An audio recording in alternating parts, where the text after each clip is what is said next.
September 2016. I was a returning sophomore, bracing myself for the notorious and scorching hot field hockey preseason, of which we had no idea what AMAT and our new assistant coach, Stacy, had in store for us. Kelly Raymond, one of the captains at the time, had suggested that we add the 2-mile to our list of running tests, so we were especially excited to get started. Over the summer, I received a thick workout packet from Coach Madison. Okay, who's Coach Madison? Anyways, I read it, proceeded to do none of the workouts, and never looked at it again. So when I stepped onto the field for the first session of preseason and heard people talking about all the practice running they did, I died inside. Seeing as I had never played field hockey in my life, I guess I was a little unprepared.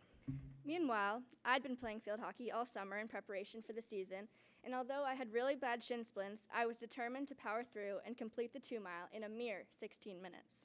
I've never been a runner, but 2 miles didn't seem like a lot. Who needs to stretch? Because I sure didn't. The 2-mile was no biggie. What was everyone stressing about? As we walked over to the far gate, I stuck with familiar faces, but noticed one unfamiliar face. When I asked Cutter who she was, she said she had no idea. Coach Madison began to count down, and as soon as she said go, it was like everyone was shot out of a cannon. I was immediately left in the dust, but that didn't stop me. I ran about 50 feet before the voices in my head told me I was an idiot for not stretching, but I battled through the pain and kept going. I started off in the mid to front of the pack, but as we approached the 1-mile mark, I began to fall behind because my shins were in agony. I just chilled in the back, keeping my 20 or so minute pace. At this rate, it would be a miracle if Coach Madison didn't cut me as soon as I reached the finish line, if I even did. I was in the final stretch. I could literally see the far gate, even though my view was blurry from my tears. I was crying on the inside, but I was just 200 feet from the finish. I noticed the girl about 20 feet in front of me wasn't actually running, but more like fast limping and hobbling. I ran up alongside her and asked if she was okay. Through the tears and heavy breathing, I could make out, "My shins," followed by, "Please don't leave me, and I'm not gonna make it." Damn, I thought I was out of shape. To my surprise, this random girl who I didn't even know didn't pass me, but rather ran with me the rest of the way. When I collapsed at the finish line, Amat and Stacy scolded me for not stopping when I was injured. Meanwhile, the random girl who had run with me just kind of awkwardly stood next to us with a very confused and concerned look on her face. Little did Charlotte know we would soon be the bestest of friends. Now fast forward a couple of weeks. We both made the team, by the way, but we were still strangers. Now you see, the upperclassmen had made an asserted effort to let us returning underclassmen know that the new girl Mia was not to be liked. Apparently she didn't help pick up the balls after practice, and I was not about to be associated with that. Well, the feeling was mutual, because after talking to some girls on the team, Charlotte set out as a complete tryhard who thought she was better than everyone else. But when we had to pair up for a passing drill, we got over ourselves, and that is how Charlotte and I became friends. As sophomore year continued on, Mia and I became closer. We bonded over Mr. Burbank's agonizingly difficult Honors Algebra 2 class, and Mia would come over to Head East at least 3 nights a week to do math homework, or rather complain about math homework and end up watching funny videos or just chatting. This became such a routine that Mia showed up one night to Head East for study hall just to hear from Amat that I wasn't actually in the dorm that night because I was at field hockey practice. In the spring, we would hang up my hammock outside of Head East and talk and play music for hours. That is, when the spot wasn't taken by Emma English and Addie Clemens. But it wasn't until a week before roommate request forms were due at the end of sophomore year that Mia and I decided to be roommates. When we sat down with Amat and Stacy and tried to explain to them why we thought we should be roommates, they understandably had every reason to believe that if Mia and I lived together, it could be an absolute disaster. Nonetheless, they agreed to let us be roommates and hope for the best. Shar and I couldn't have been more excited for the upcoming fall. In the last month of summer leading up to junior year, we FaceTimed for an average of 2.5 hours every single day and planned out every inch of our room, drew floor plans, and went online shopping for endless decorations. We pestered Mrs. Egertson and Miss Brennan to assign us the room in Merriman right next to the common room. However, they gave us a mini panic attack when, in the week before move-in day, our room assignment on Brooke said we had one of the rooms downstairs. God forbid we had to redesign our entire room, but we did just in case. Luckily, we arrived on move-in day to receive the key to the room we had originally requested. The first few weeks of the school year were full of excitement, and Shar and I couldn't believe that we were finally roommates. We bonded over the treacherous preseason of junior year, only this time neither of us died during the 2-mile. While at times it may seem as though we are the idealistic roommates that have been living together for all 4 years and have everything figured out, in fact, it took us a lot to get to where we are today. Little did we know we would be blindsided by the many challenges that come with rooming. Due to all of the excitement of the first couple weeks of the school year, Mia and I neglected to discuss any of the things that roommates should probably talk about, like what time we like to go to bed or wake up in the morning, whether we like the room hot or cold, or if we were okay with sharing clothes, and much more. We also realized pretty early on that living together, playing the same sport, being in 3 out of 6 of the same classes, being a part of the same friend group, and being together virtually 24/7 would take a huge toll on us.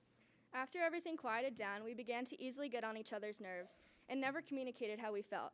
Mid to late October and into November are what we like to refer to as the month of despair. During this period of time, Mia and I barely spoke, and we were both miserable.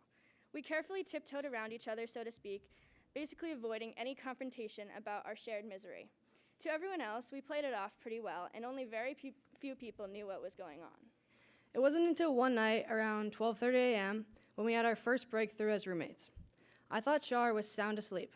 I'd had a bad day, was overwhelmed with emotion, and was devastated that field hockey had ended. Shar and I were still not talking much, and so I began to cry. A few sniffles later, I felt Shar's arm wrap around my body and give me a huge hug. I don't think she had ever seen me cry before this night, and I can promise you it wasn't pretty.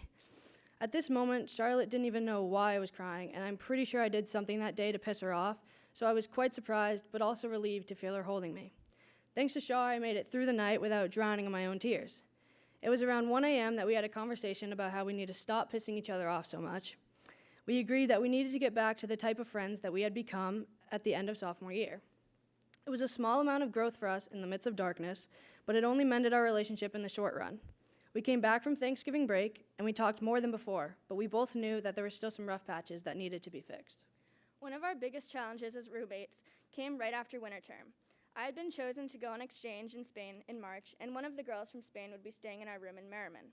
Granted, we were both extremely excited to get to know Belen. We had really only just gotten used to living together, and so it was a bit of an adjustment at first. However, Belen was probably one of the best things that happened to our friendship.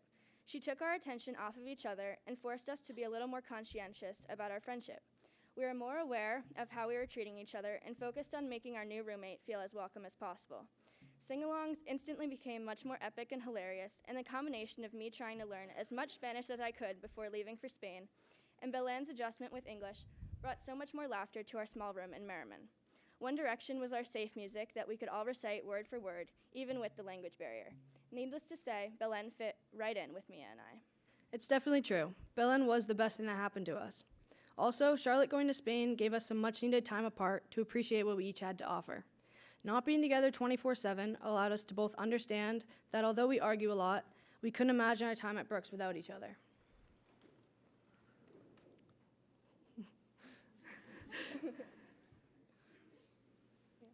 When Charlotte came back from Spain, we were able to communicate better because we had something new to focus on. We would stay up for hours talking, and Charlotte shared endless stories from Spain that changed her life, most of which cannot be shared here in chapel.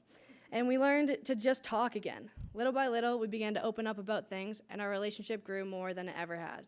I guess it's an ongoing theme in our friendship that a lot of our favorite memories together have been between the hours of 12 p.m.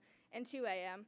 While there may have been plenty of dance parties and jokes during these times, these have also been the times when we've been our realest, most genuine selves.